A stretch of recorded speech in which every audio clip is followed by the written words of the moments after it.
സങ്കീർത്തനം 61.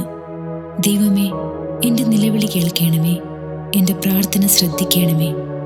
എൻ്റെ ഹൃദയം ക്ഷീണിക്കുമ്പോൾ ഞാൻ ഭൂമിയുടെ അറ്റത്തു നിന്ന് നിന്നെ വിളിച്ചപേക്ഷിക്കും.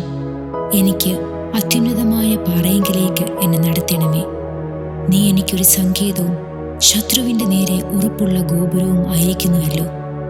ഞാൻ നിന്റെ കൂടാരത്തിൽ എന്നേക്കും വസിക്കും. നിന്റെ ചിറകിൻ മറവിൽ ഞാൻ ശരണം പ്രാപിക്കും.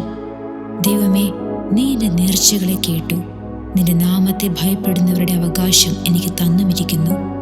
നീ രാജാവിൻ്റെ ആയുസ്സിനെ ദീർഘമാക്കും. അവൻ്റെ സംവത്സരങ്ങൾ തലമുറ തലമുറയോളം ഇരിക്കും. അവൻ എന്നേക്കും ദൈവസന്നിധിയിൽ വസിക്കും.